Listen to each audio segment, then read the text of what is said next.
Coucou, boya ebele na sous les baobab. Life together, boya bas to buka, to déraciner célibat, femme seule, homme seul, to longola ba parents ba stress, boya ebele ko s'inscrire, boya ebele botala ba coordonnées yango wana, email na biso yango wana, numéro de téléphone yango wana, boya ebele bo s'inscrire et kozala bien, maman kolinga lisu ozala yo moko te, papa boya to kata lien wana. Tozana nu ebele ba diaspora bozala ebele to lingana entre biso et kozala bien to longola AVC to longola ba stress to longola penza tozala together tala kaka soki to sto leki ba 45 ans ti likolo bana na biso ba koli ba kena ba uni ba université et zo sala ke ba parents bazoti kala bango moko solitude ebomaka malembe ezali maladie moko ebomaka malembe okokufa mbala moko te okosouffrir ekobengela yo ba maladie ebele ba cancer ba diabète ba maladie ebele vraiment bandeko na ngai ba AVC ba tension parce que tu es seul. Alors Nzambe ye moko aloba ke l'homme quittera et s'attachera à sa femme. Alors boya ebele ba maman boya ebele ba papa boya ko s'inscrire na sous les baobab live together okozwa mobali ya malamu papa okozwa mwasi ya elonga. Vraiment boya ebele. Bonsoir, bonjour, ça dépend heure à laquelle vous allez suivre la danoise, votre maman Leki, humble servante, oyayaka toujours wana, ka pona ko analyser, ko aider bino, ko décortiquer, kandenge na yebisaki bino ki, ba vidéo nyonso oyo ko kwea, na maboko la danoise, toko lukelango même ba interprète, pona kaka toya to apporter bino quelque chose na kati ya société na biso. Ba yenge na bande konapseur bundu di en Congo, respect pe lo sako na bande konapseur ba chef coutumier na biso. Vraiment bino moko boyebi boboto bondeko na bande konapseur ya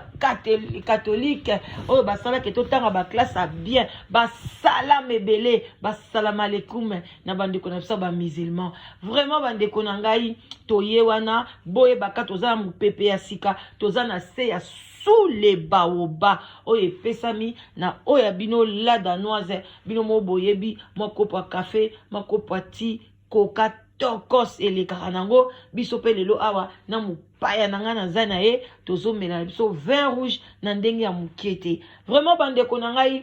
avant na loba avant na pesa maloba et pas ya ndeko o nazali na e ayaki normalement et pas na biso awa pona to analyser vidéo oyo pona ko lamsa conscience yaba Congolais, ko lamsa conscience yaba Angolais, ko lamsa conscience yaba balingala fon na ba oyo so balobaka portugais to lamsa conscience bande konanga bande kona biso oyo bazoya na kati ya Angleterre na kati ya Londres baza na sorcellerie soki kindoki ya Afrique te lelo bakomi kozwa na kindoki ya kimondele yango lokwa bolinga kimona meso to vidéo to zo tchela bino bomo na yango et puis vraiment après to repesa parole et pas ya mama na biso oyo ko expliquer biso ngo na lingala elobi nini tuende. At the Honourable Fraternity of Ancient Freemasons, dear Lazaza Nikela is about to pass on to another rank in the society, called the second degree. Eu estou me sentindo muito feliz. Eu me sinto confiante. Estou contente e não estou nervosa. Eu estou feliz. De Lazaza Nikela é o nome que você vê aí no vídeo, mas nós conhecemos a senhora como a titia, a Dona Antônia, que agora faz parte dessa cerimônia que você consegue ver no vídeo, extraído de um repórter especial, exclusivo para a BBC, que tiveram acesso, que muitos não têm, de verem rituais da maçonaria. E foi como nós descobrimos que a titia, afinal de contas, é segundo grau da Freemason. Já me lembro mesmo naquela altura aí a titia até conversas assim muito esquisitas. Mas para muitos, nós não sabemos o que é que se faz lá dentro, porque até as câmaras não foram cedidas acesso aos tais rituais, mas simplesmente acesso à cerimônia. Família, não sei se isso eu posso associar como algo satânico, mas se você conhece muito bem a história da maçonaria, podes deixar no comentário. Mas hoje, simplesmente, nada mais e nada menos, vos apresentei a Dona Antônia, a Dona Ankela, Dialazaza Ankela, que é a primeira angolana Freemason. Programa Kassumuna, What It Do, What It Does, Best Matif. Aonde te preparaste primeiro para seres uma maçom? No meu coração, no lugar conveniente, Describe the mode of your preparation. despojado de todo o dinheiro e objetos de valor. Meu braço direito, peito e joelho esquerdo descobertos. And the cable too, and the rhino loose upon my neck. Is that what happens in the initiation? Esta sociedade secreta, muitas vezes associada à corrupção e favoritismo, por ser tão secreta, cria-nos várias imaginações. Mas a cadeia televisiva da BBC teve um acesso que nem todos têm. Eles conseguiram entrar e filmaram a cerimônia. E durante este documentário, que se focava na mulher maçom, nos deparamos com a senhora Dialazaza Ankela, a.k.a. Titia ou Mana Antônia, muito conhecida pela comunidade angolana em Londres. Em 2005, eu fui convidado a uma festa em Chelmsford, num dos bairros de Londres, e foi aí onde conheci a senhora Antônia, que a tratávamos como titia. Naquela altura tinha um filho de 17 anos e a sua filha com 14 anos naquela altura. Frequentávamos a casa da titia pelo que ela oferecia. Claro, né? A boa comida e a boa convivência. A titia para mim sempre foi esquisita, estranha, com crenças que realmente eu nunca pude entender. Mas nunca nos fez mal. Sempre foi alguém que tratou as suas visitas e amigos da melhor maneira. Os anos se foram, cada um cuidou das suas vidas. Uns dias atrás, um amigo meu, que também frequentava a casa da titia, me enviou esse vídeo onde a titia, com o nome de Dialazaza Ankela, fazia parte de uma cerimônia para chegar ao segundo degrau maçom. Me caiu como surpresa esta notícia, então eu decidi trazer ao povo angolano esta história que pela primeira vez podemos revelar e conhecer a angolana maçom. A maçonaria não é algo para ficar super feliz. Christine Chapman, grande mestre maçom da honrosa fraternidade antiga, disse que em 40 anos ela é membro da seita e nunca recebeu favores de ninguém e nunca favoreceu ninguém, que isso são apenas histórias, mas que há algum tempo alegações associam a sociedade com corrupção na polícia inglesa. Titia nos surgiu como surpresa, claro, né? Isso tem que ir nos livros e também tem que entrar mesmo no recorde. Para quem vive na Inglaterra e conhece a titia, sabe do que eu estou a falar. E se você não conhece, não duvide, família, nós temos mais de 10 pessoas que conhecem essa pessoa só da lista de amizade do Kassumuna. Eu posso lhe garantir que eu já vi o passaporte da titia angolano, ela é angolana, cozinha funs, cozinhou todo tipo de comida angolana na casa dela. Eu posso te dizer sim, que essa é a primeira maçom angolana. Uau! Agora, família, muito bem, sabemos agora que ela agora é maçom, mas vamos ver muito bem. Maçom, para mim, é feitiçaria, é mamos de bruxaria, nada mais nada menos do que bruxaria civilizada aqui dos pulas, estás a ver, né? Então está associada a muita coisa, ritual, bebedeiras de sangue, sacrifícios de animais e não só de seres humanos. Também tem uma história de um cientista que tentou falar um segredo, temos que buscar muito bem essa história, e foi encontrado enforcado em London Bridge com pedras no seu bolso, como quem diria aquilo foi um serviço maçom. A investigação foi lançada e o culpado nunca foi encontrado. Todo crime que tem a ver com a maçonaria nunca se encontra. Jack the Ripper também foi associado com a maçonaria e tem contato com a família real e também nunca encontraram o Jack the Ripper, o homem que mais matou prostitutas e pessoas aqui nesse mundo, aqui na Inglaterra, nunca foi encontrado porque também estava associado com a maçonaria. E aqui temos a Titi, a Mana Antônia mesmo do Funja, a Mana Antônia mesmo do Galete. Afinal de contas, ali estava tentando nos preparar. E eu me lembro também, uma vez a tia me levou na casa de uma amiga dela e tentaram me dar uma conversa muito mais super esquisita. Agora já consigo me lembrar onde é que essa conversa estava a vir. E a titia,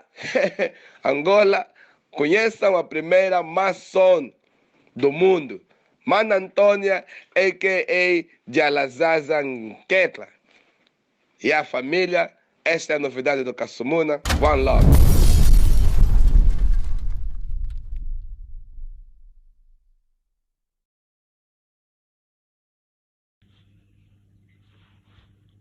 Bande como si kolanda video, bon moni ndenge video wana esili koleka, bande kona biso ya portugais, basili komona yango. Yango wana bande kona ngai, sikoyo tozoleka epa ya mama, topesa mama na biso mbote, pote ye alimbole la biso video wana elingi koloba nini penza explication nango eza ndenge nini mama na ngai ba oyoyo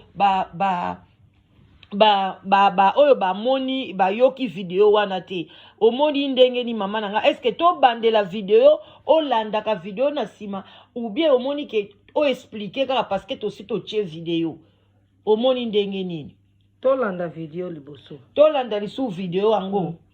ok problème eza te mami nanga yo koki kotia video wana tia video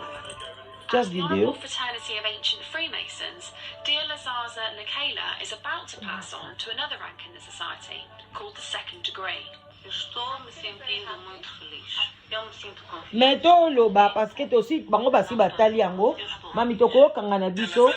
tokanga na biso pona basi bamoni yango yo siko ko expliquer kaka biso soki bandana nous quand même kopesa bato na so balanda mbote ba osepela et puis on se présenter et aux ala bien mbote na bino ba mama na ba tata na ba bana na biso bomoni video wana eza na portugais eza mawa mingi pona biso ba angolais ba congolais bato ya mboka mususu ngai nazosala kaka mwa parti ya moke bangole bakoyoka yango bien me bandeko mususu oyo balobaka lingala bakokomprendre yango te oyo ayebi lingala na portugais akokomprendre mwana mwasi wana aza angolais 100% sans trace me tala place ye akekota awa na kati ya Londres nazokata kaka na mokuse lingala na ngai bien te me okomprendre ngai ndeko na ngai bino bozoyoka ngai bino bokolanda ngai ndenge toya na poto tolingi via presse mwana mwasi wana kombo na ye Lena ndenge boyokaki soki naza na rêve me kuna bapesi ye kombo mosusu alobi aza penza na esengo makasi ndenge bapesi ye bumengo ya mokili alobi ayambi yango na liboko ya droite na likolo ya droite na likolo ya gauche na liboko ya gauche tala mama makambo tozoluka na mokili oyo bana bamama batata tokomi kokota na makambo oyo kokelezwa bisengo ya mokili donc ye mama na biso ndenge aza wana nde tozomona na basigne wana na ndenge alati ndenge wana eza basigne ya franc-maçon donc akomi na maçonnerie ya monene ya makasi yango wana akendaki kozwa yango apres fo yeba yango mpi ndenge aza wana komi na 2 degrau ndenge frere na biso wana aleki wana azoexplike mpo na biso nyonso bangolais na bakongolais eza kaka ngolais te na bakongolais sikoyo frere wana azoloba asalaki tu akotisa caméra direct me akokaki te me nzambe aye kosala akotisi yango akamwe ndenge nini akekuta makambo wana yango wana ndeko na nga mpenza azoloba ngo na esengo makasi kasepeli yango bomoni bayebisi ye mpe soki boke na London Bridge bocomprendre lingala na ngai na London Bridge mpenza na makambo nyonso oyo elekaka koboma kotyambeli ye ndenge aza wana akomi na 2 degrau. Ok mama, donc ndenge bana na biso awa na kati ya Londres awa ndenge bazotianaka bambeli wana bana bazokobomana donc balobi yango kuna na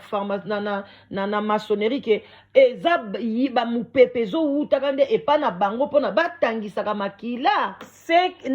na ndenge ndeko na biso oyo angole mpenza akomi likolo 2 degrau kese tikali muke aza kutu ndenge aza wana aza contact na famille réelle ndenge boyokaki yango na portugais aza mpenza likolo akomi na contact na famille royale mpo bango nyonso baza kaka ndenge na kati wana bomoni yango bamashine basini wana oyo bondimaka te paster alobi eza lukuta omoni yango angolais 100% koti akezwa yango awa na kati ya Londres azalaki mwasi moko azoyamba bato nyonso na kati ya ndako na ye kolisa sikoyo garson azokamwa alobi mama alisaka biso boye asalaka biso be kolamba fufu akitoko ni bolobi boyokaki ya balobi na porte fungi na lingala fufu alambili bino azosexa mais garson alobi makambo mosusu azoloba tozo comprendre te pourquoi sere oyo alobaka makambo oyo baye kodécouvrir que sere na biso akomi na 2 degrau oyo ayebi makambo oyo yoka donc akomi na 2 degré ya formation ya franc-maçon vraiment bandeko na ngai yango bozomona tozoloba na bino ntango nyonso bosambela eza normalité toye na bana na biso awa batiaka baninga bambeli batiaka bango bambeli nzoka nde biso moko toza mwana moko na barking tata mobimba 30 batie mbeli na motema kufi donc mwana ya 30 batie mbeli nyonso wana ye alobi ke donc ye bapesa ye kote ya London Bridge kuna nde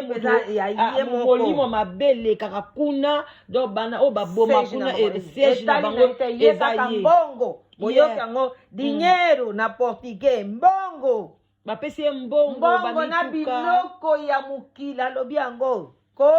ale atindi mopepe sikoyo ezobouleverse mokili ale balobi aza gentil koleisa bato na bandako nde mama oyo wana komoni titini vraiment bandeko bango bapesi bango kombo mosusu ndenge boyokaki na video lokwa bainitie kuna bachange kombo alobi mpe aza na esengo etali ye kutu bino te na biso nyonso toza na kati ya Londres Ingleterre mobimba boyoka eza te tozokosa boyoki video wana boyoki mpe frère wana aza angolais azoloba yango na portugais oyo ayoki bien apesa mpe sango epa bamininga bozwa bavideo bopesa bato nyonso surtout bangolais balobaka portugais nzoto malili makambo ekomi opesa bato nzoto malili bomoni nde makambo ekomi kobima ebimi na communauté na biso awa nganga asengi nyongo na ye bangolais mpe ya bango kuna ya bango mpe mwasi ye wana akenda kokota po makambo ngo bandimaka ngo te ya mama na ngai ifo bandima eza neti bahistoire yango wana ndeko na biso angole mama na biso oyo ayebi ye balia na ndako na ye donc mama azoloba na biso mama biso mama Marie bayebi ye alia na ndako na bango gentil balobi gentil nzoka nde aza lokwa mpuku azotia mopepe azoswa yo ozoyeba te ale balobi babwakelaka basora mabe tala Londres baby donc balobi bafamille royale bamakambo nyonso tu wana ezowuta na source na asiri na bambongo oyo bapesaka bato oyo ya bafemme sele eza mpe bambongo moko mabe si na yoka ndeko na biso aloba na France kuna ke bambongo bafemme sele wana bakopesa bango ewutaka na bamakambo mabe ozomona te ki soko osali kaka ozwi mbongo yango oyo osali mais komona 2 jours 3 jours ozaso na mbongo te na biso tosalaka te bapesi yo mbongo na droite na gauche ekei nasali nini yango wana ntango baoyaka kopropose yo kende na misala mabe soki oza lokoso sikoyo ale oke sikoyo kokota obandi sikoyo koteka bamilimo ya bato ye wana bandeko eza azwi yango pasi, hein. azwi yango eza te ki o la danoise moto azwaki yango non yango wana eza angolais 100%. azwi yango alobi mpe aza na esengo alobi yango estou muito contente contente elakisi esengo makasi bopesi nga na droite nazwi yango na droite na gauche nyonso donc alobi amikotisi mpenza 100% akomi mpe na degré makasi en tout cas bandeko na ngai bino moko boyoki nazoyebi kutu te maloba ezosila komona babiloko boye me nzambe aza malamu nzambe mpenza aza malamu makasi mpona komi kobimisa misala na bango na poasa mama ngo babandaki koyeba te misala ni asalaka babandaki koyeba te mais tellement akomi kolobaloba na azosala mpe mosala balunga te mais mama ayeka bambongo bavoiture banini ale eyeka kotombe ke jour bazo-initie ye ale bato oyo mpe bamosu mpe bakende na bango ka mpona curiosité bakoma kuna boye bake komona mama baboyi kutu kokotisa bango me bango basali nyonso ndenge kaka bana biso bazalaka vie intelligente na makambo ya computer ale bakotisi baye komona mpenza tintintin sikoyo oloba nini vraiment eza lokuta nzambe alola bandeko na ngai yango wana omoni vraiment mama mosikoyo mo asukani koloba na bato nyonso baoyoka yo ndenge mokili yango ezokende boye yo siko ozopesa conseil nini conseil mama na papa ezala bato ya catholique kimbangista bato nyonso kaka banzambi nyonso eza na kati ya mokili mama nyonso avant lala kosambela kolamuka osambe mwana azokende klase ozotie makela yesu po tokomi mpenza na suka toza so na maloba te kaka yesu masiya moto mosusu aza te ye kaka mpako kobatela biso mpona bana bakoko ata voisin na yo ata inimi na yo elingaka ye te tieka na maboko ya nzambe po eza soni toye na poto neti toza na afrike oyo afrike mpasi na poto eleki mpasi toza baegoiste te so ozosambela sambelela bato nyonso sambelela bato ya malamu na bato ya mabe batika mabe na bavoisin parce que ya solo parce que komona yo ozosambelaka mpona bana na yo bana baninga bakomi bavoyu un jour mpe soki sataka aza pembeni wana bakoki mpe kosalaka bana no mabe lisusu yango afuka totya bato nyonso na losambo mpenza bandeko na nga bandeko vi apresse eza na ntina moko te botala ndeko na biso mwasi angolaise tala mpenza place ake kosuka amikotisi biloko tomonaka yango lokola maseki bato baya koloba frère baso basini nango yango wana sikoyo bomoni yango kimona mese botya lisu tebe en tout cas bon biso tokomi na biso koshite en tout cas tokomi na biso na suka bosabone soki bosepeli na video oyo boaime yango bolike yango soki mpe bosepeli te botye na se problème eza te essentiel toyeba kaka ndenge nini bozosepela na mosala oyo bosabone soki otalaka biso nano sabona te sabone ezalaka bien epesaka biso courage ntango na omona bato bazosabone ezopesanga su makasi ya koluka lisu bainformation mpo na bino vraiment bandeko na nga ekozala bien tokomi na biso na suka botikala malamu bino mo mpe boyebi en tout cas bozangisa te soki oza na besoin kobenga la danoise obengi nga na 0044 74 59 62 52 17 okozwa nga moko mpona baconseil soki mpe oza na lisolo ya kopesa opesi soki mpe ozobenga mpona oya na yo oluka mobali na yo ya bien oluka mpe mwasi na yo ya malamu kohésite te live together eza wana mpona bino vraiment bandeko na ngai vraiment bandeko na ngai bomilengeli malamu oyeba camarade nini okotambola na ye parce que so ozotambola na moto aboye lobilobi yo mpe kokoanvie ye akoloba ntango okotuna ye amemi alobi yo babenga yango kaka église onga akoma na nga kosamba na église ya bamindele tokende na biso bandeko bakote kuna soko okoti kobima lisu te eza biloko moko kaka ale retour ezalaka te retour nango omona soko okimi na bonzambe te bonzambe eza makasi te swati liboma swati baproblème donc babiloko moko ya ndenge wana vraiment bandeko na nga botikala malamu parce que nde mama na biso akoti bongo aza na bana ti aza na bana mibale donc bana na ye mpe eza automatique mpe bango mpe bakokota kuna donc ozomona ke ebandi siko kokende kaka kokende vraiment eza pasi en tout cas botikala malamu nzambe alola apambola bino bisika biso bozali boyeba kolala na bino na bonzambe kolamuka na bonzambe kolia na bonzambe bonzambe na bonzambe efutaka Vraiment, botika la malam, ba gros bisous. Bye bye. Pesa bandeko, bye. Bye bye.